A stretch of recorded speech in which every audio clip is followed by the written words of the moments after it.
Hello guys, welcome to my channel. तो आज हमारा टॉपिक है लिपिड प्रोफाइल टेस्ट। ये हम क्यों कराते हैं और लिपिड प्रोफाइल टेस्ट क्या होता है। ये ब्लड से होने वाला टेस्ट होता है। नॉर्मल और एबनॉर्मेलिटी इसमें क्या इंडिकेट करती है हम वो बताएंगे। इसके कुछ पैरामीटर्स होते हैं जिसके बारे में हम डिस्कस करेंगे। तो पहला है टोटल कोलेस्ट्रॉल। टोटल कोलेस्ट्रॉल क्या होता है? हमें पता है कि ब्लड में भी कोलेस्ट्रॉल होता है और जिसे हम चेक कराते हैं ये एक फैट का कंपोनेंट होता है। ब्लड में ज़्यादा और कम मात्रा में भी हो सकता है। ज़रूरत से ज़्यादा होता है तो वो बहुत ज़्यादा ख़राब होता है, क्योंकि कोलेस्ट्रॉल बहुत इम्पॉर्टेंट कंपोनेंट है और वो कोशिका की मेम्ब्रेन में पाया जाता है। और कोलेस्ट्रॉल हम इसलिए चेक कराते हैं जिससे हमारे हार्ट में कोई प्रॉब्लम ना हो जाए, लाइक हार्ट डिजीज़ ना हो, कार्डियोवैस्कुलर डिजीज़ या स्ट्रोक के चांसेस भी होते हैं, इसलिए हम चेक कराते हैं। मेनली इसमें यही होता है कि ब्लड का सैंपल लिया जाता है और इसकी जो नॉर्मल रेंज होती है वो लेस देन 200 मिलीग्राम पर डेसीलीटर होती है। अब हम इसके एबनॉर्मल इंडिकेटर के बारे में देखें तो अगर बहुत ज़्यादा अमाउंट में कोलेस्ट्रॉल है तो वहाँ पर ज़्यादा चांसेस ये होंगे कि पेशेंट को कार्डियोवैस्कुलर डिजीज़ भी हो सकता है या कोई हार्ट डिजीज़ भी हो सकता है या स्ट्रोक भी हो सकता है। दूसरा पैरामीटर है LDL, जिसे लो डेंसिटी लिपोप्रोटीन कहते हैं। ये एक बैड कोलेस्ट्रॉल के नाम से जाना जाता है। अगर LDL ज़्यादा मात्रा में ब्लड में पाया जाता है तो वहाँ पे हार्ट डिजीज़ के चांसेस ज़्यादा होंगे। और इसमें क्या होता है कि ब्लड वेसल्स में कोलेस्ट्रॉल बहुत ज़्यादा डिपॉजिट हो जाता है, वहाँ पे एक प्लेक का फॉर्मेशन हो जाता है। इसकी जो नॉर्मल रेंज होती है वो लेस देन 100 मिलीग्राम पर डेसीलीटर होती है।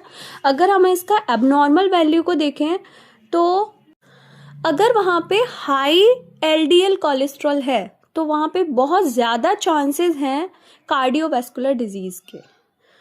सेकंड जो पैरामीटर है वो है HDL, जिसे हाई डेंसिटी लिपोप्रोटीन कहते हैं। ये गुड कोलेस्ट्रॉल में आता है और ये क्या परफॉर्म करता है, इसकी जो नॉर्मल रेंज होती है वो 40 to 60 मिलीग्राम पर डेसीलीटर होती है। मैन में, अगर वुमेन में दिखते हैं तो 50 to 60 मिलीग्राम पर डेसीलीटर होती है। अगर हम इसका एबनॉर्मल वैल्यू आ रही है अगर हमारी टेस्ट में, तो वहाँ अगर लो हाई डेंसिटी लिपोप्रोटीन कोलेस्ट्रॉल है तो high risk of cardiovascular disease के ज़्यादा चांसेस होंगे। और अगर हाई HDL हो तो वो अच्छा होता है, लेकिन लो HDL कोलेस्ट्रॉल होता है तो वहाँ कार्डियोवैस्कुलर डिजीज़ के ज़्यादा चांसेस रहते हैं। नेक्स्ट पैरामीटर है ट्राइग्लिसराइड। ये भी एक फैट का कंपोनेंट होता है जो ब्लड में पाया जाता है। अगर ट्राइग्लिसराइड ज़्यादा मात्रा में ब्लड में है तब वहाँ पे हार्ट डिजीज़ के ज़्यादा चांसेस होंगे। इसकी जो नॉर्मल रेंज होती है वो लेस देन 50 मिलीग्राम पर डेसीलीटर होती है। अगर हम ट्राइग्लिसराइड या HDL का रेशियो देखते हैं, टोटल कोलेस्ट्रॉल और HDL कोलेस्ट्रॉल ये गुड और बैड कोलेस्ट्रॉल को मैनेज करता है। इसकी जो नॉर्मल रेंज होती है वो लेस देन 50 मिलीग्राम पर डेसीलीटर होती है। अगर हम इसके एबनॉर्मेलिटी देखें, अगर एबनॉर्मल इंडिकेशन देखें तो ये क्या करता है, अगर हाई ट्राइग्लिसराइड या HDL रेशियो है तब वो इंक्रीज करेगा क्या, कार्डियोवैस्कुलर डिजीज, मतलब बहुत ज़्यादा चांसेस होंगे कार्डियोवैस्कुलर। नेक्स्ट अगर हम LDL और HDL का रेशियो देखते हैं तो यहाँ पे LDL जो होता है वो खराब कोलेस्ट्रॉल होता है और HDL जो है वो अच्छा कोलेस्ट्रॉल रहता है। तो उन दोनों के रेशियो को बैलेंस करना होता है। तो इसकी जो नॉर्मल रेंज होती है वो लेस देन 3.5 होती है।